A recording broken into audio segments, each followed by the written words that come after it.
कबूतर की शादी हुए काफी समय गुजर गया था, परंतु अभी तक उसके पास संतान नहीं थी। इस बात को लेकर कबूतर और उसकी पत्नी बहुत दुखी रहते थे। क्या बात है लूसी, आप रो क्यों रही हो? कुछ नहीं, बस ऐसे ही दिल भर आया था। आज नदी पर सब मम्मा पक्षी अपने अपने बच्चों के साथ खेल रही थी और मैं अकेले ही बैठी थी। अगर हमारी भी कोई संतान होती तो मैं भी अपने बच्चों के साथ नदी पर जाकर खेलती। ऐसे रोने से क्या होगा?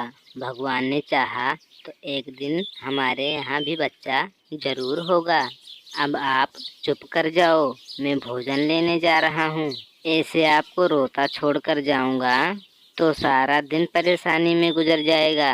जाएं और अपना ध्यान रखना, मैं घर की मरम्मत कर लेती हूँ। बारिशों का भी पता नहीं कब शुरू हो जाएं।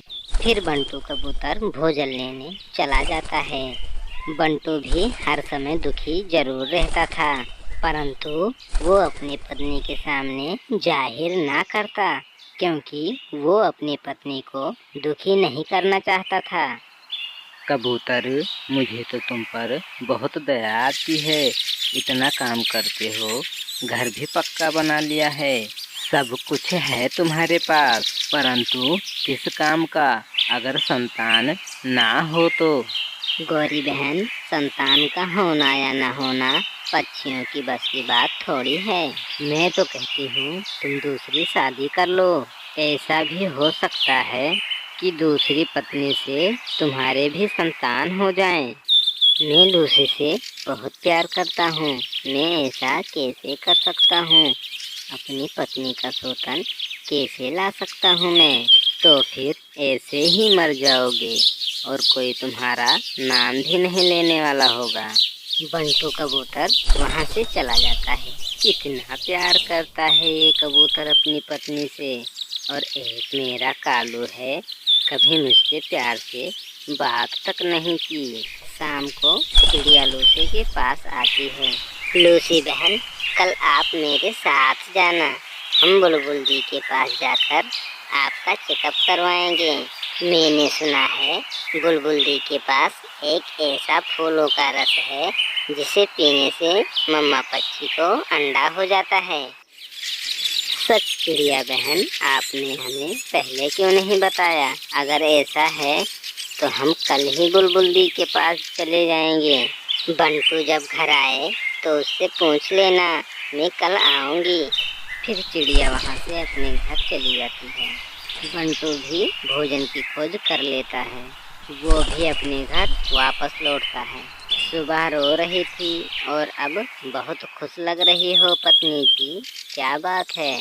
आज रानू चिड़िया आई थी, मुझे बता कर गई है कि बुलबुल दी के पास कोई दवा है जिसे पीने से मुझे अंडा हो जाएगा।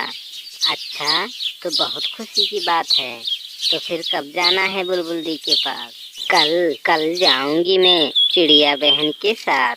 तो फिर मैं अपनी बेटी का नाम रखूंगा और अगर बेटा हुआ तो मैं नाम रखूंगी उसका। वो ऐसे खुशी खुशी बातें करते करते सो जाते हैं। दूसरे रोज लूसी चिड़िया के साथ बुलबुल दी के पास जाती है। आपकी शादी को कितना समय गुजर गया है? 1 साल। 1 साल हो गया है बुलबुल दी। बुलबुल दी, बताएं कि हमारी लूसी माँ बन सकेगी ना? मैं कैसे बताऊं चिड़िया, मैं कैसे बताऊं कि लूसी तो बांझ है और लूसी कभी माँ नहीं बन पाएगी। ये सुनकर लूसी के तो पैरों तले जमीन निकल जाती है। ऐसा ना कहें बुलबुल दी, भगवान के लिए ऐसा ना कहें। आपने तो मेरी आस ही तोड़ दी है। मेरी आस तो बनी रहने दें चिड़िया बहन। इससे तो अच्छा था कि मैं बुलबुल दी के पास ही ना आती। मुझे उम्मीद तो थी, आज तो मेरे पास कुछ भी नहीं रहा। चुप कर जाओ लूसी, चुप कर जाओ। ऐसे रोने से कोई फायदा नहीं। अगर ऐसे रोते रहोगी तो कैसे चलेगा?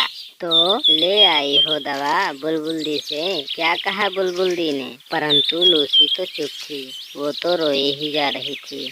लूसी, तुम खामोश क्यों हो? मैं बाज हूँ पति जी, मैं कभी माँ नहीं बन सकती। मेरे भाग्य में संतान नहीं है। बुलबुल दी ने बताया है ये सब। हाँ, उसने मेरा चेकअप करने के बाद मुझे बताया है। अच्छा, आप अपने आंसू पोंछ लो, मैं हूँ। हम दोनों मिलकर एक दूसरे के दुख बांट लेंगे। ऐसे ही कुछ दिन गुजर जाते हैं और फिर नदी पर बैठे एक दिन लूसी अपने पति से कहती है, पति जी, मेरी एक इच्छा है, क्या आप पूरी करेंगे? बताओ बताओ लूसी, मैं तो आपके लिए सब करने को तैयार हूँ। आप दूसरी शादी कर लें। ये सुनकर कबूतर बहुत हैरान हो जाता है। ये आपको क्या हो गया है लूसी? होश में तो हो। ये आप क्या बोल रही हो? मेरी एक सहेली रहती है मेरे माँ वाले जंगल में। मैं उससे आपकी शादी करना चाहती हूँ। अगर आप मुझे खुश देखना चाहते हैं तो मेरी ये बात आपको माननी होगी। मुझे सोचने का समय दो, हम फिर बात करेंगे। कबूतर चिड़िया का बचपन का दोस्त था। शाम को कबूतर चिड़िया के पास जाता है और उसे सारी बात बताता है। कबूतर भैया, लूसी ठीक ही कह रही है। अगर वो ऐसे खुश है तो आप उसे और दुखी ना करें। वो तो पहले से ही बहुत दुखी है। मैं लूसी से बहुत प्यार करता हूँ। तो फिर उसकी बात भी मान लो, दूसरी शादी कर लो। फिर कुछ दिनों के बाद लूसी अपनी सहेली की शादी अपने पति से कर देती है। आप दोनों बैठें, मैं आप दोनों के लिए भोजन लेकर आती हूँ। नहीं लूसी, आप पहले कभी गई हो भोजन लेने जो अब जाओगी? नहीं, आज से भोजन मैं ही लेकर आऊंगी। और वैसे भी मैं घर में बैठे बैठे बोर होती रहती हूँ। लूसी भोजन लेने चली जाती है। लूसी मेरे बचपन की सहेली है। बेचारी ने सारी जिंदगी दुखी देखे हैं। छोटी सी थी जब इसके माँ बाप चल बसे और अब संतान का दुख शायद इसकी जान ही लेके जाएगा। तो क्या सौतन ब्याह कर ले आई हो लूसी? मैंने अपनी पति की शादी अपनी खुशी से की है। अंदर अंदर से कबूतर भी बहुत खुश होगा। उसे नई पत्नी जो मिल गई और थोड़े समय बाद तुम्हें निकाल देगा घर से। मेरे पति जी ऐसे नहीं हैं। तो फिर देखेंगे, थोड़ा इंतजार तो करो। कुछ दिन बाद कबूतर की नई पत्नी के यहाँ एक अंडा होता है, जिसे लेकर लूसी तो अंडे की सगी मम्मा से भी ज्यादा खुश थी। आज मैंने हर खुशी पाली है। मैं अपने इस बच्चे को अपने ही बच्चे की तरह ही प्यार करूंगी। मैं अपने बच्चे को साथ लेकर नदी पर भी जाऊंगी और खेलूंगी भी। हाँ लूसी, ये बच्चा आप ही का होगा और इसके पापा भी बहुत खुश होंगे इसे देखकर। पापा कबूतर भी घर आ जाता है। देखें देखें, हमारे घर कौन आया है। अंडा, हमारे घर में भी बच्चे होंगे। लूसी, अब हम मम्मी पापा बन गए। वो सारा परिवार बहुत खुश थे और आज बहुत दिनों बाद वो सब खुश थे। जल्दी जल्दी से अंडे से बाहर आ जाओ मेरे बच्चे। मैंने पहले ही बहुत इंतजार किया, अब मुझसे और इंतजार नहीं होता। लूसी, मैं बहुत दिनों से बाहर नहीं गई। आज मेरा भी दिल कर रहा है थोड़ी देर के लिए घर से बाहर की हवा लूं। चलें, आप दोनों चलें, मैं भी जाता हूँ साथ। हम पहाड़ों पर जाते हैं, परंतु हमारा अंडा हम कुछ देर में लौट आएंगे और अभी अंडे को गरमाइश की भी जरूरत नहीं है। फिर वो सब खुशी खुशी अपने घर से पहाड़ों की तरफ निकलते हैं। वो सब एक पेड़ पर बैठ जाते हैं। आपको याद है ना, अगर बेटा हुआ तो मैं नाम रखूंगी अपने बेटे का, और अगर बेटी हुई तो मैं नाम रखूंगा।